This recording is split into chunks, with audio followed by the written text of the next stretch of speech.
നേർവീഥി നേർവീഥി നേർവീഥി. Evangelist Kunjumon Thottappally ഇപ്പോൾ ദൈവവചനം പങ്കുവയ്ക്കുന്നു. ശ്രദ്ധിച്ചാലും.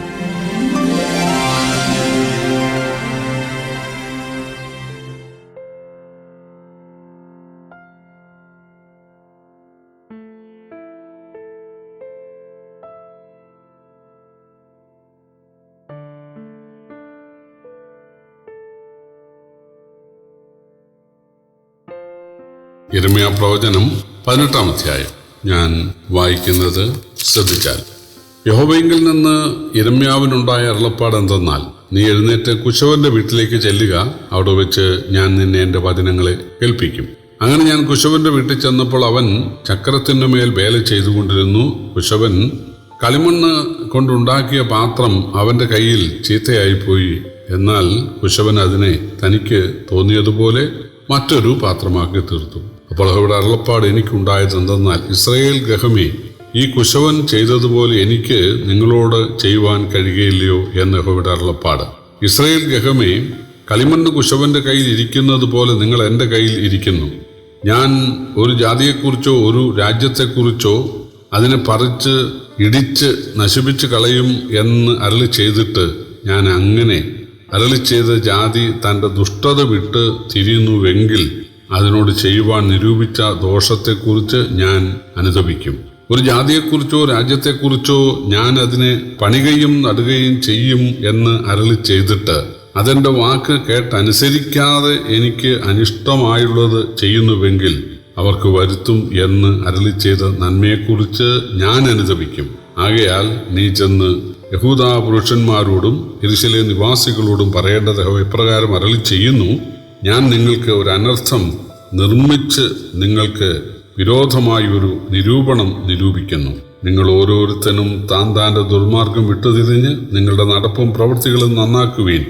അതിന് അവർ, ഇത് വെറുതെ ഞങ്ങൾ ഞങ്ങളുടെ സ്വന്തം നിരൂപണങ്ങൾ അനുസരിച്ച് നടക്കും. ഞങ്ങളിൽ ഓരോരുത്തരും താൻ്റെ ദുഷ്ട ഹൃദയത്തിലെ ശാഠ്യം പ്രവർത്തിക്കും എന്ന് പറഞ്ഞു.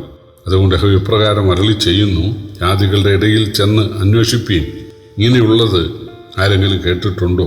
ഇസ്രായേൽ കന്യക അതിഭയങ്കരമായുള്ളത് ചെയ്തിരിക്കുന്നു. ലെബാനോനിലെ ഹിമം വയലിലെ പാറയെ വിട്ടുപോകുമോ? അന്യദേശത്ത് നിന്ന് ഒഴുകി വരുന്ന തണുത്ത വെള്ളം വറ്റിപ്പോകുമോ? എൻ്റെ ജനമോ എന്നെ മറന്ന് മിഥ്യാമൂർത്തികൾക്ക് ധൂപം കാട്ടുന്നു. അവരുടെ വഴികളിൽ പുരാതന പാതകളിൽ തന്നെ അവർ അവരെ ഇടറി വീഴുമാറാക്കി. അവർ നിരപ്പില്ലാത്ത വഴികളിലും പാതകളിലും നടക്കുന്നു. അവർ അവരുടെ ദേശത്തെ ശൂന്യവും നിത്യ പരിഹാസവും ആക്കുന്നു. അതിൽ കൂടി കടന്നു പോകുന്ന ഏവനും സ്തംഭിച്ച് തലകുലുക്കും. കിഴക്കൻ കാറ്റ് കൊണ്ടെന്ന പോലെ ഞാൻ അവരെ ശത്രുക്കളുടെ മുമ്പിൽ ചെതറിച്ചു കളയും. അവരുടെ അനർത്ഥ ദിവസത്തിൽ ഞാൻ അവർക്ക് എൻ്റെ മുഖമല്ല പുറമത്രേ കാണിക്കുമാറാക്കും. ദൈവം യിരെമ്യാ പ്രവാചകനെ ഒരു കുശവന്റെ വീട്ടിലയച്ച് ഒരു പാഠം പഠിപ്പിക്കുന്നതാണ് ആദ്യ ഭാഗം. കുശവൻ തൻ്റെ കൈക്ക് ഇണങ്ങാത്ത കളിമൺ പാത്രത്തെ മറ്റൊരു പാത്രമാക്കി മാറ്റുന്നത് യിരെമ്യാവ് ശ്രദ്ധിച്ചു. അപ്പോൾ ദൈവം യിരെമ്യാവിനോട്, ഞാൻ ഇസ്രായേലിനോട് ഇതുപോലെ പെരുമാറും എന്ന് പറഞ്ഞു. അവരെ നല്ലൊരു മാനപാത്രമാക്കാനാണ് ദൈവം ആഗ്രഹിച്ചതെങ്കിലും അവരുടെ ദുഷ്ടതയും വിഗ്രഹാരാധനയും മൂലം അവരെ ഹീനപാത്രം ആക്കുമെന്നാണ് പറഞ്ഞത്. പാപനിമിത്തം ശിക്ഷയുണ്ടാകും എന്ന മുന്നറിയിപ്പ് കേട്ട ജാതികൾ പാപത്തെ ഉപേക്ഷിച്ച് അനുതപിച്ചപ്പോൾ ദൈവം ക്ഷമിച്ചിട്ടുണ്ട്. എന്നാൽ ഇസ്രായേൽ തങ്ങളുടെ പാപം ഉപേക്ഷിക്കുന്നില്ല. അതുകൊണ്ട് അവർ ശിക്ഷിക്കപ്പെടും. ഈ കാര്യം പ്രവചിക്കാൻ യിരെമ്യാവിനെ ചുമതലപ്പെടുത്തി യിരെമ്യാവ് പോയി പറഞ്ഞപ്പോൾ യിരെമ്യാവിനെ കൊന്നുകളയുവാൻ അവർ ഗൂഢാലോചന നടത്തിയ കാര്യമാണ് 11 മുതലുള്ള വാക്യങ്ങൾ. അവർ പാപത്തെ ഉപേക്ഷിക്കയില്ല എന്ന് തീർത്തു പറഞ്ഞു. യിരെമ്യാവിനെ നാവുകൊണ്ട് കൊല്ലാനാണ് അവർ പറഞ്ഞൊത്തത്.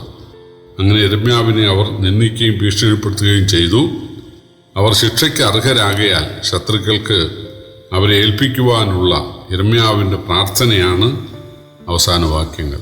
നമ്മുടെ കർത്താവിനെയും വാക്കിൽ പിടിക്കാൻ വേണ്ടി അല്ലെങ്കിൽ പ്രകോപിപ്പിക്കാൻ വേണ്ടി യഹൂദർ ഗൂഢാലോചന നടത്തിയിരുന്നു. അതിൻ്റെ ഫലം അവർ തന്നെ അനുഭവിച്ചതുപോലെ യിരെമ്യാവിൻ്റെ കാലത്ത് തന്നെ ഇസ്രായേൽ ശത്രുക്കളാൽ പീഡിപ്പിക്കപ്പെടുവാൻ ഇടയായി. യിരെമ്യാവ് ഇതൊക്കെ പറയുന്നത് സ്വന്തം ആലോചനയിലാണെന്നാണ് അവർ വിചാരിച്ചത്. കാരണം വളരെയേറെ കള്ളപ്രവാചകന്മാർ ഒരു ദോഷവും ഇസ്രായേലിന് ഭവിക്കുകയില്ല, ദൈവം നമ്മളെ കാക്കും, ഈ പാപം ഒക്കെ ദൈവം ക്ഷമിക്കും, ഇതൊക്കെ പണ്ടും ആളുകൾ ചെയ്തിട്ടുണ്ട്, ഇതൊക്കെ സ്വാഭാവികമാണ്, ദൈവം കരുണയുള്ളവനാണ് എന്ന് പറഞ്ഞുകൊണ്ടിരുന്നു. ഇന്നും അതാണ്. തങ്ങൾ വിഗ്രഹാരാധന ചെയ്യുന്നുണ്ടെന്ന് ആളുകൾക്കറിയാം, തങ്ങൾ മദ്യം കഴിക്കുന്നുണ്ടെന്ന് ആളുകൾക്കറിയാം, തങ്ങളുടെ ജീവിതത്തിൽ പാപങ്ങൾ സംഭവിച്ചിട്ടുണ്ട്, അതവർക്കറിയാം. പക്ഷെ അവർ പറയുന്നത് പശ്ചാത്തപിച്ചാൽ ദൈവം ക്ഷമിക്കും. അതുകൊണ്ട് തീർച്ചയായിട്ടും തങ്ങളുടെ അനുതാപത്തിൻ്റെയും പശ്ചാത്താപത്തിൻ്റെയൊക്കെ അടിസ്ഥാനത്തിൽ അവർ സ്വർഗത്തിൽ പോകും. തങ്ങളുടെ മതകർമ്മങ്ങളാൽ വഴിപാടുകളാൽ സ്വർഗത്തിൽ പോകുമെന്നാണ് ആളുകൾ വിചാരിച്ചുകൊണ്ടിരിക്കുന്നത്.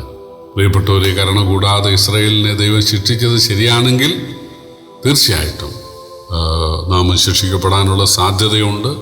രക്ഷിക്കപ്പെട്ട ആളുകൾ, പാപമോചനം പ്രാപിച്ച ദൈവമക്കളായ ആളുകൾ വളരെ ഭയപ്പെടേണ്ടിയിരിക്കുന്നു. തീർച്ചയായിട്ടും ദൈവം ആഗ്രഹിക്കുന്നത് വിശുദ്ധിയാണ്, ഹൃദയശുദ്ധിയാണ്.